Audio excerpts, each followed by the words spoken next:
Hi kids, welcome to my channel free way to English. आज का जो video है उसमें हम क्लास 8 की इंग्लिश की बुक पूर्वी की यूनिट 2 का सेकंड चैप्टर करेंगे, समबडीज मदर। ये एक पोएम है जो हेल्प के बारे में है, कैसे हमें बूढ़े लोगों की मदद करनी चाहिए।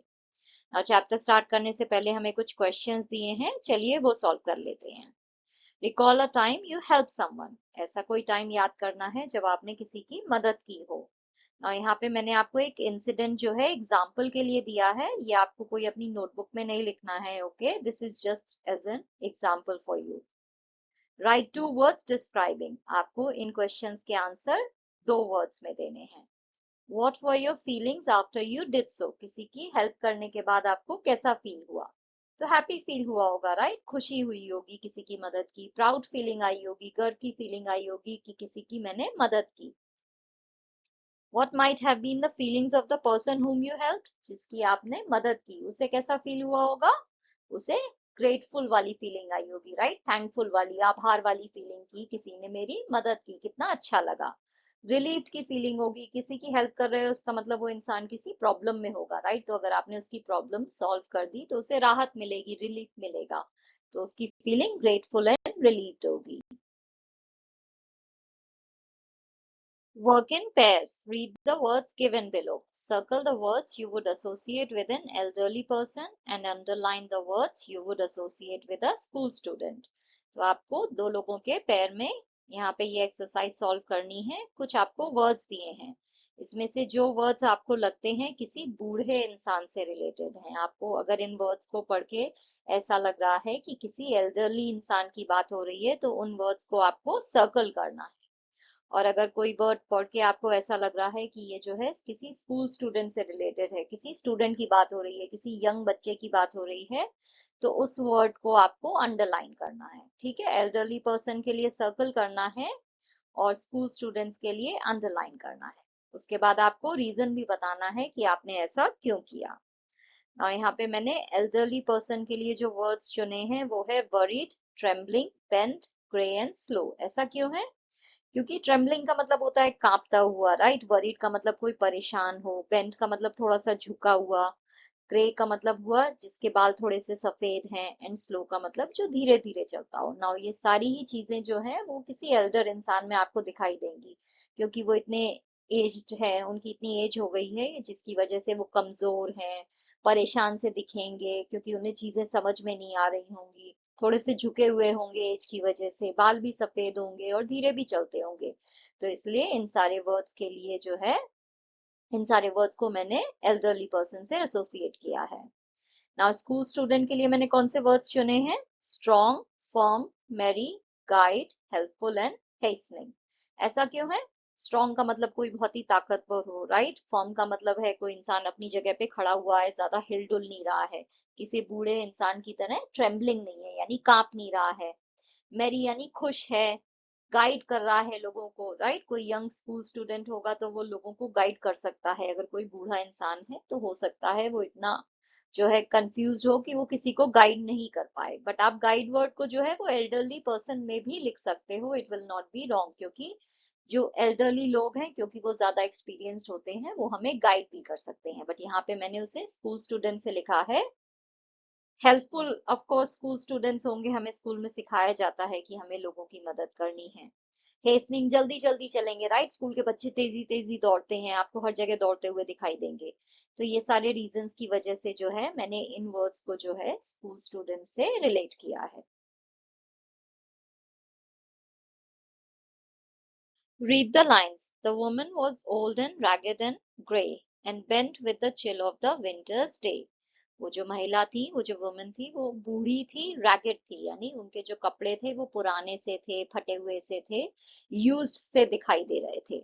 जैसे हमारे ओल्ड कपड़े होते हैं तो देख के समझ में आता है ना ये पुराने हैं, क्योंकि उनकी शाइन नहीं होती है, वो बहुत ही अजीब से लगते हैं, बहुत ही सैड से लगते हैं, जबकि जो नए कपड़े होते हैं उनमें शाइन होती है, अच्छे लगते हैं। तो यहाँ पे बोला जा रहा है कि वो जो वुमन थी वो बूढ़ी थी, उनके कपड़े जो है वो पुराने से थे, फटे हुए, और उनके बाल सफेद थे, ग्रे थे। और जो है इतनी सर्दी का दिन था जिसकी वजह से वो थोड़ा झुकी हुई सी थी, तो इतनी ठंड थी जिसकी वजह से उनकी बॉडी थोड़ा सा झुक गई थी। और यहाँ पे ये जो वर्ड रैगेड है इसका सही मीनिंग आपको चूज करके लिखना है। तो यहाँ पे ये जो ऑप्शंस हैं उसमें उसका जो सही मीनिंग है वो है ओल्ड एंड टॉर्न। सिनोनिम है शैबी, यानी फटे हुए से, पुराने से कपड़े। इस वर्ड का सिनोनिम है शैबी, यानी कोई खराब सी, गंदी सी, भद्दी सी चीज दिखाई दे उसे हम शैबी कहते हैं। तो जो पुराने कपड़े होंगे वो शैबी से दिखाई देंगे, रैगेड दिखाई देंगे। तो यहाँ पे उसका करेक्ट मीनिंग है ऑप्शन 1। चलिए अब पोएम स्टार्ट करते हैं। ये जो हमारी पोएम है ये लिखी है मैरी डाउ ब्राइन ने। ये एक नरेटिव पोएम है, यानी इसमें एक इंसिडेंट या एक स्टोरी बताई गई है। अब इसमें हमें बताया गया है कि एक ओल्ड लेडी है जो कि एक क्रॉसिंग पे खड़ी हुई हैं और उन्हें रास्ता क्रॉस करना है। तो ये उनकी स्टोरी है या फिर वो इंसिडेंट है जहाँ पे उन्हें रास्ता क्रॉस करने में बहुत ही मुश्किल हो रही है, क्योंकि वो बहुत ही ओल्ड हैं और घबराई हुई हैं और एक स्कूल का बच्चा उनकी मदद करता है। The woman was old and ragged and grey, and bent with the chill of the winter's day. वो जो महिला थी, वो जो वुमेन थी, वो बूढ़ी थी। उनके कपड़े जो है पुराने से थे, फटे हुए से थे, और ग्रे थी वो, यानी उनके बाल जो है वो सफेद थे और थोड़ी दुखी सी भी दिखाई दे रही थी। ग्रे जो वर्ड है उसके दो मीनिंग हो सकते हैं। एक तो है कि आप दुखी से हो या फिर आपके बाल सफेद हो। और क्योंकि इतनी सर्दी का दिन था वो और इतनी ठंड हो रही थी, उसकी वजह से वो थोड़ा सा झुकी हुई सी भी थी। तो वो जो थी बहुत ही ओल्ड थी, कपड़े भी फटे पुराने से थे, बाल भी सफेद थे, और सर्दी की वजह से उनकी बॉडी भी जो है थोड़ी सी जो है सिकुड़ सी गई थी और वो थोड़ा झुक सी गई थी। The street was wet with a recent snow and the women's feet were aged and slow। जो सड़क थी वो भी गीली थी, क्योंकि अभी अभी जो है वहां पे बर्फ गिरी थी। तो बर्फ गिरने की वजह से सड़क भी जो है वो थोड़ी गीली सी थी, थोड़ी सी स्लिपरी थी, उस पे फिसलने का डर था उन्हें। और उनके जो पैर थे वो जो है बहुत ही धीरे धीरे चल रहे थे, वो बहुत ही स्लो थे, राइट, क्योंकि वो इतनी एज वाली हैं तो ऑफ कोर्स वो धीरे धीरे चलेंगी। तो उनके जो पैर थे वो एज की वजह से धीरे धीरे चल रहे थे। She stood at the crossing and waited long, alone, uncared for, amid the throng। वो जो है क्रॉसिंग पे खड़ी रही और बहुत देर तक जो है उन्होंने वेट किया। तो वो जो है सड़क पे खड़ी हुई थी एक साइड, सड़क को क्रॉस करने के लिए, और बहुत देर तक जो है वो वेट करती रही कि गाड़ियां चली जाएं, रास्ता जो है साफ हो जाए, क्लियर हो जाए, कोई ना हो तो वो रास्ता क्रॉस कर लें। तो वहां पे बहुत देर तक अकेले जो है कोई भी उनका ध्यान नहीं रख रहा था, अकेले खड़ी हुई थी, अनकेयर्ड, यानी कोई भी उनका ध्यान नहीं रख रहा था। जबकि वहां पे बहुत ज्यादा भीड़ थी। थ्रॉन्ग का मतलब भीड़। तो बहुत ज्यादा भीड़ थी वहां पे, उसके बावजूद भी वो अकेले खड़ी हुई थी, कोई इनका ध्यान नहीं रख रहा था, और क्रॉसिंग पे वो बहुत टाइम से वेट कर रही थी। Of human beings who passed her by, nor heeded the glance of her anxious eyes। और वहां पे भीड़ जो है बहुत सारे लोगों की थी। तो बहुत सारे लोग जो है, जो भी उस सड़क पे होंगे, वो सब इधर से उधर जा रहे थे। कोई जो है उनको क्रॉस करके इधर जा रहा है, कोई उधर जा रहा है, बट उसमें से किसी भी एक इंसान ने जो है उनकी तरफ ध्यान नहीं दिया। हीडेड का मतलब होता है ध्यान देना। तो किसी ने भी जो है उनकी तरफ नजर नहीं डाली, उनकी तरफ ध्यान नहीं दिया। उनकी जो आंखें थी वो जो इतनी परेशान से चेहरे से देख रही थी सड़क पे, इधर उधर की सड़क खाली हो जाए, इस चीज को किसी ने भी जो है नहीं देखा, किसी ने भी उनपे ध्यान नहीं दिया। Down the street with laughter and shout, glad in the freedom of school let out।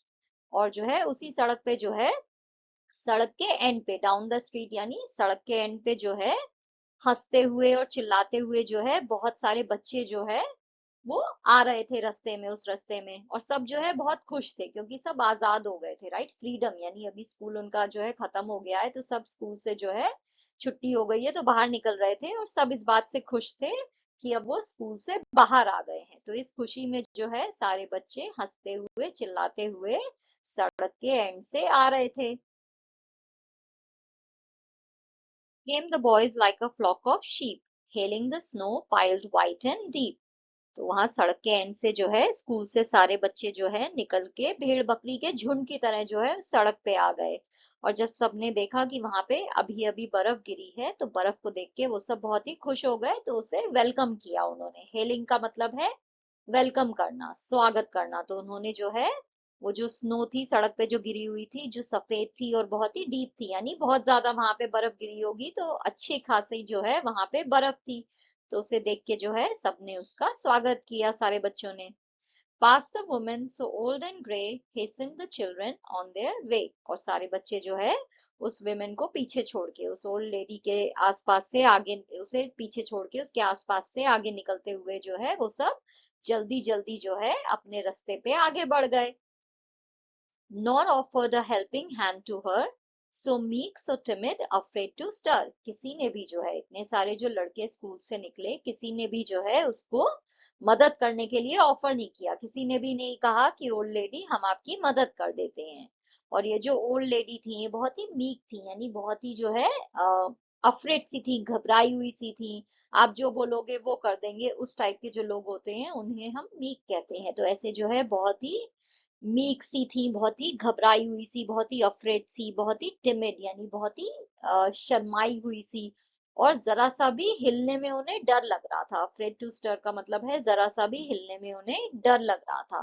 तो ऐसी घबराई हुई सी, शर्माती हुई वो जो है वहां पे खड़ी हुई थी, बट किसी भी बच्चे ने जो है उन्हें मदद के लिए ऑफर नहीं किया। Lest the carriage wheels or the horse's feet should crowd her down in the slippery street। किस चीज से वो डर रही थी, क्यों वो वहां अपनी जगह से वो हिल भी नहीं पा रही थी, क्योंकि वहां पे जो है बहुत सारी जो है गाड़ियां चल रही थी। कैरेज व्हील्स का मतलब हुआ बहुत सारी गाड़ियां चल रही होंगी जो पहियों पे चल रही थी। तो पहियों पे चलने वाली गाड़ियां जो कि लोगों को इधर से उधर ले जाती हैं, वो वहां पे चल रही थी। तो उन्हें डर लग रहा था कि वो कहीं उनके नीचे ना आ जाए, गाड़ियों के नीचे, या फिर किसी घोड़े के पैर के नीचे ना आ जाएं। Should crowd her down in the slippery street। उन्हें ये डर लग रहा था कि वो जो है इस रास्ते पे जो है, इस सड़क पे जहाँ पे अभी अभी बर्फ गिरी है तो इतनी फिसलन हो गई है, तो इस पे कहीं वो गिर ना जाए, लोग उनके ऊपर से चल के ना निकल जाएं, या फिर कोई गाड़ी या फिर कोई घोड़ा जो है उन्हें जो है गिरा के ना चला जाए। तो इस चीज से जो है वो बहुत डर रही थी, इसलिए वो वहां पे खड़ी हुई थी। At last came one of the merry troop, the gayest laddie of all the group। And में जो है वो जो सारे बच्चे जो झुंड में निकल रहे थे, मैरी ट्रुप का मतलब हुआ जो खुशी खुशी ये सारे बच्चे जो है झुंड बना के जो निकल रहे थे वो। तो उसमें से जो है एंड में एक लड़का जो है जो कि सबसे ज्यादा खुश था। लैडी का मतलब है लड़का। लैड जो है इंग्लिश में लड़के को कहते हैं। तो यहाँ पे जो सबसे ज्यादा खुश लड़का था वो उस झुंड में से जो है निकल के उनके पास आया। He paused beside her and whispered low, I will help you cross if you wish to go। वो उनके पास रुका और उसने जो है उनके पास बहुत ही धीमी आवाज में उनसे कहा कि मैं आपकी मदद करूंगा अगर आप यहाँ से आप रास्ता क्रॉस करना चाहते हो तो मैं आपकी मदद कर दूंगा। अगर आपको रास्ता क्रॉस करना है तो आप मुझे बता दो, मैं आपको रास्ता क्रॉस करा दूंगा। Her aged hand on his strong young arm she placed and so without hurt or harm।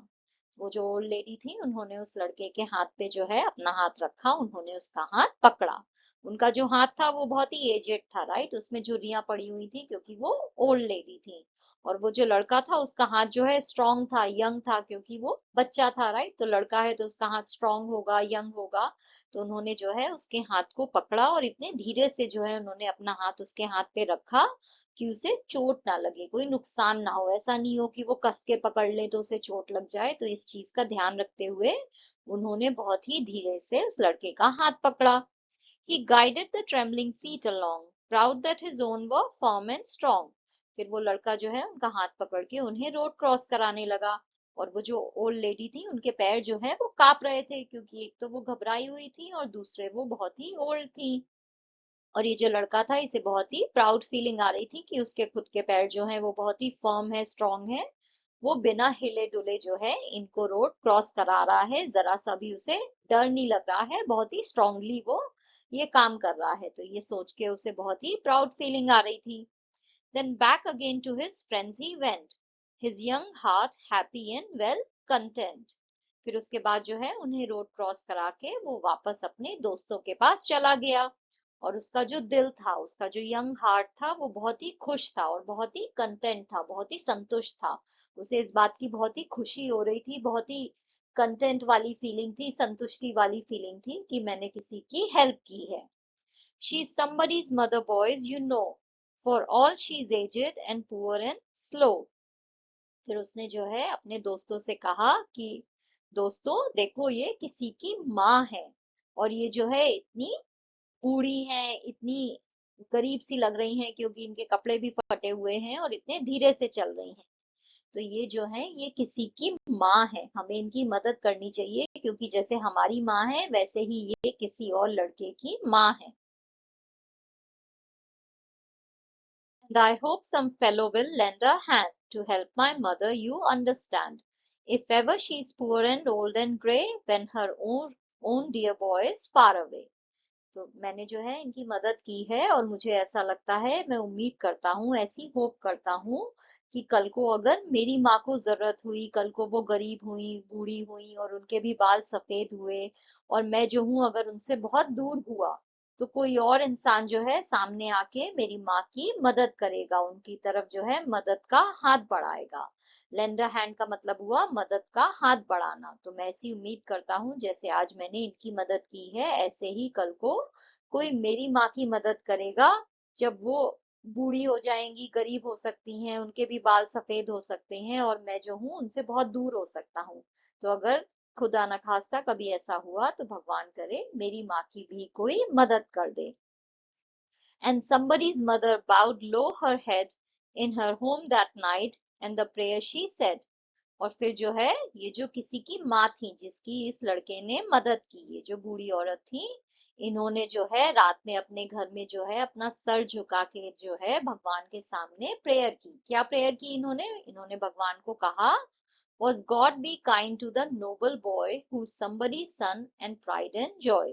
तो इन्होंने ये प्रेयर की कि भगवान आप जो है उस लड़के के तरफ जो है हमेशा दया रखना, जो कि बहुत ही अच्छा लड़का है जिसने मदद की है, उस लड़के की जो है आप हमेशा मदद करना, उसकी तरफ जो है हमेशा दया बनाए रखना, क्योंकि ये जो है किसी का लड़का है, किसी का गर्व है और किसी की खुशी है। तो ये जो लड़का है ये जरूर किसी का बेटा है, किसी का गर्व है, किसी की खुशी है। तो आप जो है हमेशा इस पे अपनी कृपा बनाए रखना। तो जैसे ये किसी की माँ है ऐसे ही ये भी किसी का लड़का है। तो ये जो पोएम है ये लिखी है मैरी डाउ ब्राइन ने। बहुत ही खूबसूरत पोएम है, इससे हमें समझ में आता है कि कैसे हमें जो है लोगों की मदद करनी चाहिए और कहीं ना कहीं हमें ये समझना चाहिए कि जब हम ओल्ड हो जाएंगे तो कल को हमें भी जरूरत हो सकती है, हमारे भी माँ बाप को जरूरत हो सकती है। तो इसलिए जो है अगर हमें कोई ओल्ड इंसान दिखाई दे जिसे मदद की जरूरत है तो हमें हमेशा मदद का हाथ आगे बढ़ाना चाहिए। Let's see summary of the poem. Somebody's Mother by Mary Dow Brine. The poem tells the story of an old, poor and helpless woman who's standing at a busy street crossing. ये poem जो है story बता रही है एक बूढ़ी, गरीब और लाचार सी महिला की, जो कि जो है एक बहुत ही बिजी सड़क पे जो है खड़ी हुई है रास्ता क्रॉस करने के लिए। तो वो बहुत ही बूढ़ी हैं, गरीब सी भी हैं और वो जो है बहुत ही लाचार सी लग रही हैं, हेल्पलेस लग रही हैं, उन्हें मदद की जरूरत है। She is scared to cross because the street is slippery and full of carriages and horses. वो जो है रास्ता क्रॉस करने से डर रही हैं क्योंकि जो सड़क है उस पे अभी बर्फ गिरी है, तो इसलिए वो थोड़ी स्लिपरी है, फिसलने का डर है और साथ ही उस पे बहुत सारी गाड़ियां और बहुत सारे घोड़े भी चल रहे हैं। Many people walk past her but no one stops to help। बहुत से लोग जो है उनके आसपास से निकल जाते हैं बट कोई भी उनकी मदद के लिए हाथ नहीं बढ़ाता है। Then a cheerful schoolboy notices her। फिर एक बहुत ही खुश जो स्कूल का लड़का है वो उन्हें देखता है, उसे जो है समझ में आता है कि इन्हें मदद की जरूरत है। While his friends rush ahead, he stops and kindly offers to help her cross the street। जब उसके दोस्त जो है आगे बढ़ रहे होते हैं तेजी से कि सबको घर जाना है, वो लड़का रुक के जो है इन बूढ़ी महिला को जो है मदद के लिए जो है ऑफर करता है कि मैं आपकी मदद कर देता हूँ सड़क क्रॉस करने में। He gently holds her hand and guides her safely। वो बहुत ही ध्यान से जो है उनका हाथ पकड़ता है और उन्हें जो है रास्ता क्रॉस कराता है। After helping her, he feels proud and happy। उनकी मदद करने के बाद उसे बहुत ही गर्व की फीलिंग होती है और खुशी की फीलिंग आती है। The boy thinks that she is somebody's mother and hopes that someone would help his own mother too if she was ever in the same situation। वो लड़का ये सोचता है कि ये किसी की माँ है और उसे ऐसी उम्मीद है कि कल को अगर उसकी माँ को भी मदद की जरूरत हुई तो कोई जरूर उनकी भी ऐसे ही मदद करेगा। Later that evening, the woman prays for the kind boy who helped her, asking God to bless him. बाद में शाम को जो है वो बूढ़ी महिला जो है वो ओल्ड लेडी वो भगवान से प्रेयर करती हैं कि ये जो अच्छा लड़का है जिसने मेरी मदद की है आप उस पे अपनी कृपा बनाए रखना।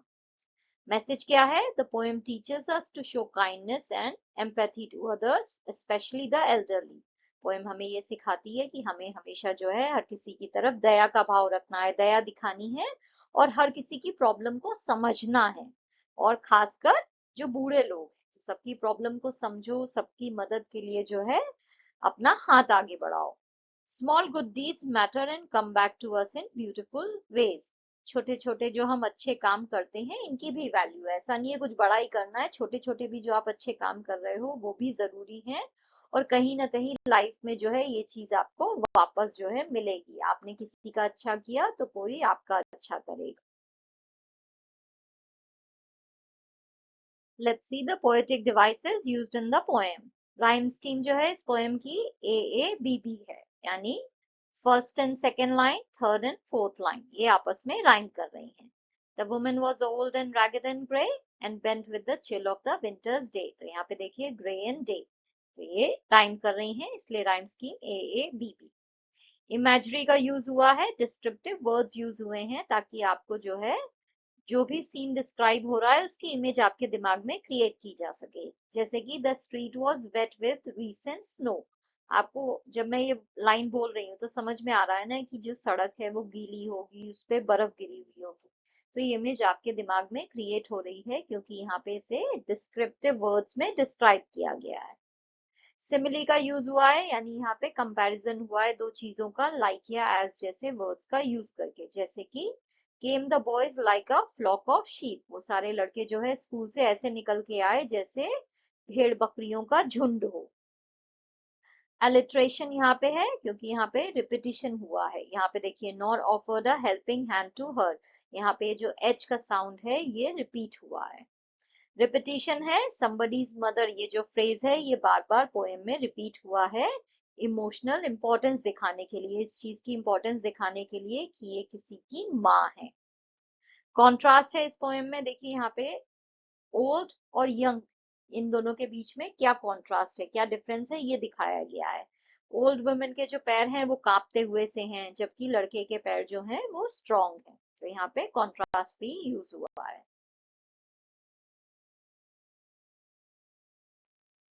That's all for today, kids. If you enjoyed this lesson, don't forget to like, share and subscribe to the channel. See you in the next video. Until then, stay smart, stay curious and stay strong. Bye.